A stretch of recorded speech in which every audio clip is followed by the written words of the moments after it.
Bonjour à tous, on se retrouve pour une nouvelle review de Dragon Ball Daima, mais également la dernière, puisque ça y est, la série se termine et de façon toute choupie, toute mignonne, avec une petite blague à la fin, qui m'a bien fait rire. Alors, le début de l'épisode est un petit peu long, les 5, 6, 7 premières minutes sont quand même pas très intéressantes. En gros, c'est Goku sous sa forme Super Saiyan 3, Super Saiyan 4 en forme adulte, qui essaye de s'en prendre à Goma. Piccolo qui attend son heure pour pouvoir lui taper la nuque. Et honnêtement, pendant tout l'épisode, j'étais là. Tu pourrais y aller maintenant. Tu pourrais y aller maintenant. Tu pourrais y aller maintenant. Qu'est-ce que t'attends, Piccolo, sérieusement? Parce que non, Goku va terminer ça avec un Kamehameha, bien évidemment, qui va non seulement transpercer Goma en lui laissant un énorme trou dans le vide, mais également qui va détruire les murs qui entravent les déplacements entre les différents mondes, entre les différents royaumes du monde des démons. Donc le 3, le 2, le 1. Ce qui fait qu'à partir de maintenant, les gens pourront passer librement sans problème. Sauf que bah du coup, l'œil du malin restaure de nouveau Goma avant que Piccolo ait le temps de lui donner le troisième trou, le troisième coup à la nuque. Et finalement, ça va être Majin Buu qui va porter le coup fatal à Goma, avec le livre qu'il a en sa possession. Et donc du coup, Goma retrouve totalement sa forme d'origine. Glorio va détruire l'œil du malin histoire qu'on puisse plus s'en servir. Très bonne idée pour le coup. Un petit peu dommage, mais bonne idée sur le principe.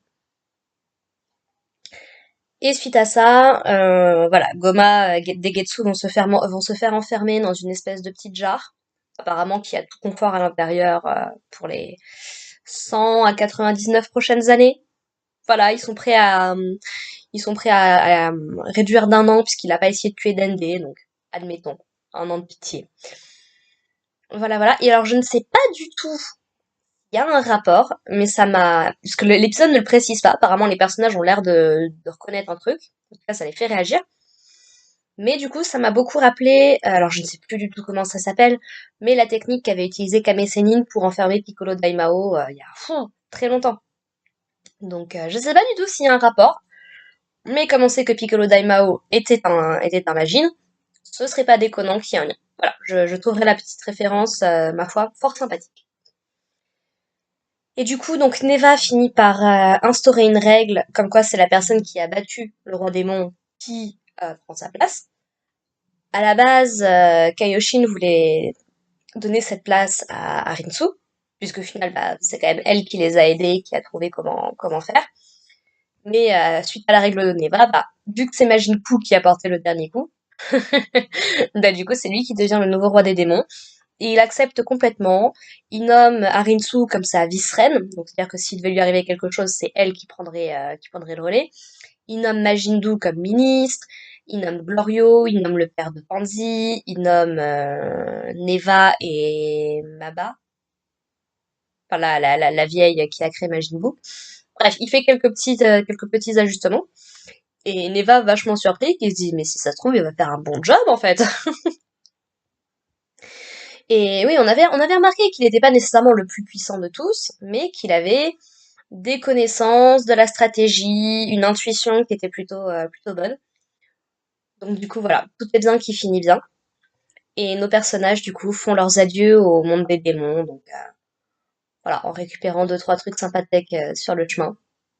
Ils s'arrêtent notamment au magasin où Goku avait acheté les médicoptères il y a tout début de la série. Et on découvre qu'en fait, la femme qui vend tout ça, bah en fait, elle a des œils du malin avec elle, dans une jarre. Elle en a deux autres. Elle dit qu'elle en avait trois, et qu'elle en a vendu un il y a très longtemps. Donc elle est vieille jusqu'à quel point, cette meuf? Juste pour être sûre. Donc voilà, c'était une petite fin assez comique qui fait péter les plombs à tout le monde.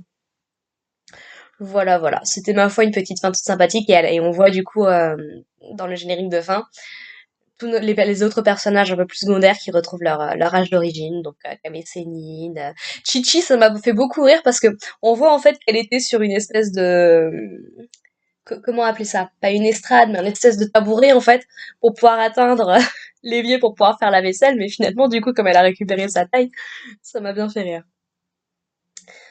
Voilà, voilà. Neva, du coup, demande à Dende s'il envisagerait pas de s'installer ici, mais il explique qu'il a du coup des responsabilités sur la Terre, mais qu'il parlera à tous les Namecs qui ont perdu leur planète, voir si ça peut les intéresser de venir ici. Voilà, on a le père de Pansy, du coup, qui discute un petit peu avec Goku, qui lui dit bah, que voilà, il leur a quand même filé un sacré coup de main. En plus, comme l'air, du coup, vient du deuxième monde du démon, bah, ça pousse l'air qui était lourd vers le haut, je suppose. Ce qui fait que bah, du coup, les gens peuvent plus facilement voler et tout. Donc, non, franchement, c'est cool, c'est cool. A priori, il va se passer des bonnes choses à l'avenir pour le monde des démons. Donc, c'est une bonne chose. Voilà, voilà. Donc franchement, non. C'était une petite série, ma foi, plutôt sympathique à voir.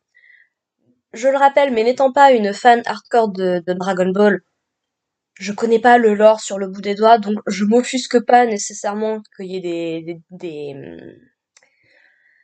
des incohérences au niveau de la timeline, parce que personnellement, je considère que le manga existe.